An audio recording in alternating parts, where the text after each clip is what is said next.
আসসালামু আলাইকুম এভরিওয়ান, কেমন আছেন সবাই? আশা রাখি প্রত্যেকেই ভালো আছেন। তো এই ভিডিওটা মূলত এমএস ওয়ার্ডের ধারাবাহিক ক্লাসের 5 নম্বর ক্লাস। আপনারা যারা পূর্বের ক্লাসগুলোর ভিডিওগুলো দেখেননি তারা এই ভিডিও ডিসক্রিপশন বক্সে পূর্বের ভিডিওগুলোর লিঙ্ক দেওয়া থাকবে, আপনারা চাইলে সেখান থেকে দেখে নিতে পারেন। তো আজকে আমরা এমএস ওয়ার্ডে ইমেজের ব্যবহার সম্পর্কে জানবো। তো এমএস ওয়ার্ডে ইমেজ কিন্তু খুবই গুরুত্বপূর্ণ একটা পার্ট, কারণ আমরা যখন কোনো সিভি লিখি অথবা এমএস ওয়ার্ডে কোনো বই লিখি তখন কিন্তু প্রচুর পরিমাণ আমাদেরকে ইমেজ ইউজ করতে হয়। তাহলে চলুন আজকের ভিডিও শুরু করা যাক। তো এমএস ওয়ার্ডে ইমেজকে ইনসার্ট করার জন্য আপনাকে হোম সেকশন থেকে বা হোম মেনু থেকে ইনসার্ট মেনুতে আসতে হবে। তো আসার পর এখানে পিকচার অপশন আপনি পেয়ে যাবেন। পিকচার অপশনে ক্লিক করলে আপনার ডেস্কটপে চলে আসবে। আসার পর এখানে হচ্ছে আপনি যে ইমেজটা এখানে ইনসার্ট করতে চান সেটা হচ্ছে সিলেক্ট করবেন। সিলেক্ট করার পর এখানে ইনসার্ট অপশন আছে, এটাকে ক্লিক করে দিবেন। তো ক্লিক করার পর আমি যদি ফাঁকা অপশনে ক্লিক করি তাহলে দেখতে পাবেন এটা কিন্তু হোম সেকশন বা হোম মেনুতে চলে আসছে। আবার যখন আমি ইমেজের ওপর ক্লিক করব তখন কিন্তু পিকচার টুল নামে এক্সট্রা একটা টুল কিন্তু এখানে ওপেন হয়ে যাবে, যেমনটা আমরা টেবিল টুলের ক্ষেত্রে দেখেছিলাম। তো এই পিকচার টুলের মাধ্যমে আমরা মূলত এই ইমেজটাকে হচ্ছে এমএস ডকুমেন্টের সাথে হচ্ছে অ্যাডজাস্ট করব বা কাস্টমাইজ করব। তো ইমেজটা ইনসার্ট করার পর শুরুতে আমাদের যে কাজটা হবে সেটা হচ্ছে ইমেজটাকে রিসাইজ করা। আমাদের অনেক সময় এই ইমেজটা হচ্ছে ছোট লাগতে পারে, অবশ্য বড় লাগতে পারে, আমাদের কাটার প্রয়োজন হতে পারে। তো এক্ষেত্রে আমরা যখন ইমেজটাকে ছোট বড় করব, এই কর্নার ধরে এটাকে ছোট বড় করব, তাহলে আমাদের ইমেজের যে শেপটা, মূল শেপটা কিন্তু ঠিক থাকবে। তো আমরা যদি এই কর্নার ধরে হচ্ছে ইমেজটাকে ছোট বড় করতে যাই তাহলে কিন্তু ইমেজটা চ্যাপ্টা হয়ে যাবে অথবা শেপটা নষ্ট হয়ে যেতে পারে। তো এজন্য হচ্ছে আমরা এই কর্নার থেকে ইমেজটাকে হচ্ছে কি করব, ছোট বড় করব। আবার আমরা হচ্ছে ক্রপ অপশন ইউজ করে ইমেজটাকে হচ্ছে আমাদের প্রয়োজনের মতো শেপে হচ্ছে কেটে নিতে পারি। তো আমি কন্ট্রোল জেড প্রেস করে দিলাম। তো ইমেজটাকে হচ্ছে আপনার রিসাইজ করার পর দ্বিতীয় যে কাজটা হচ্ছে ইমেজটাকে হচ্ছে মুভ করানো। তো আমি যদি এই ইমেজের উপর ক্লিক করে আমার মাউসকে ধরে এটাকে মুভ করাতে চাই তাহলে দেখেন ইমেজটা কিন্তু মুভ হচ্ছে না। তো এই পিকচার টুল ইউজ করে তিনভাবে আমরা ইমেজটাকে মুভ করাতে পারি।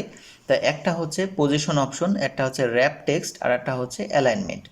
তো আমরা যদি এই পজিশন অপশনের উপর ক্লিক করি দেখেন এখানে অসংখ্য পজিশন আছে, তার মধ্যে যে কোনো একটা পজিশন যদি আমি সিলেক্ট করি, মিডিল পজিশনটা সিলেক্ট করলে অটোমেটিকলি কিন্তু ইমেজটা মিডিল বরাবর কিন্তু চলে আসবে।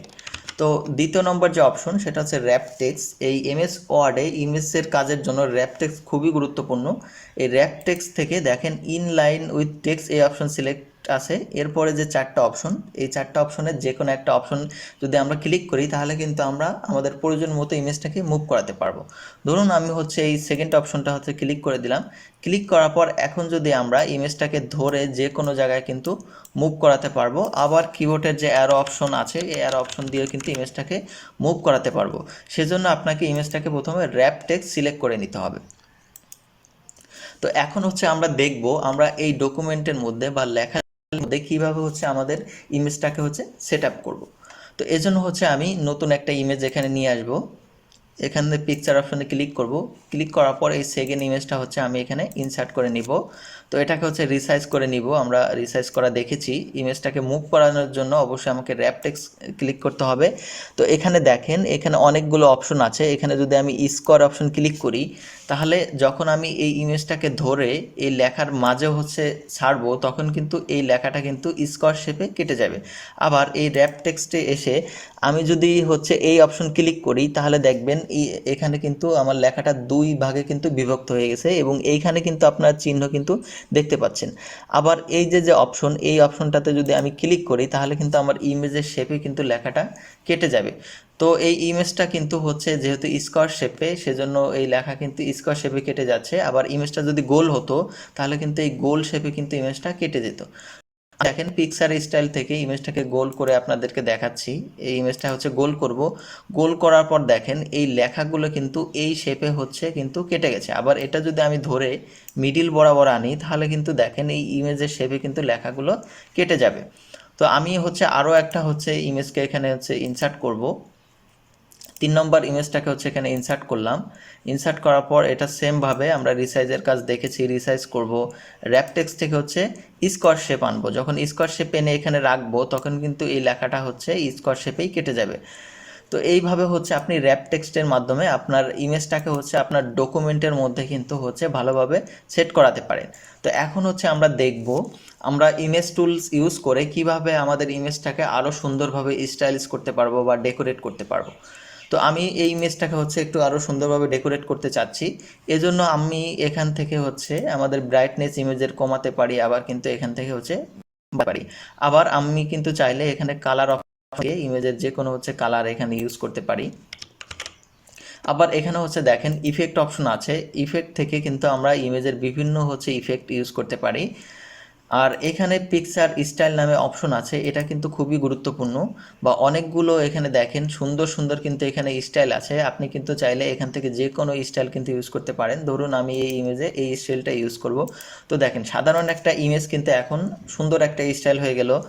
এছাড়া আমরা এই ইমেজটাকে হচ্ছে পিকচার বর্ডার অপশন থেকে যে কোনো কালারের বর্ডার এখানে ইউজ করতে পারি। আমি যদি এই বর্ডারটা হচ্ছে সিলেক্ট করি, দেখেন ইমেজটা কিন্তু আরও বেশি হচ্ছে সুন্দর হয়েছে।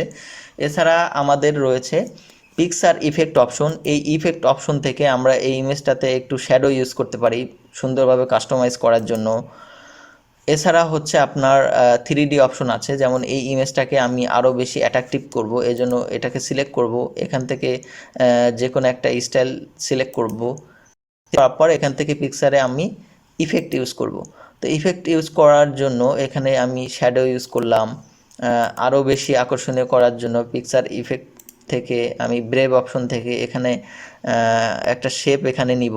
তো দেখেন এই শেপটা যদি আমি এখানে নেই তাহলে কিন্তু আরও বেশি মানে সুন্দর হচ্ছে।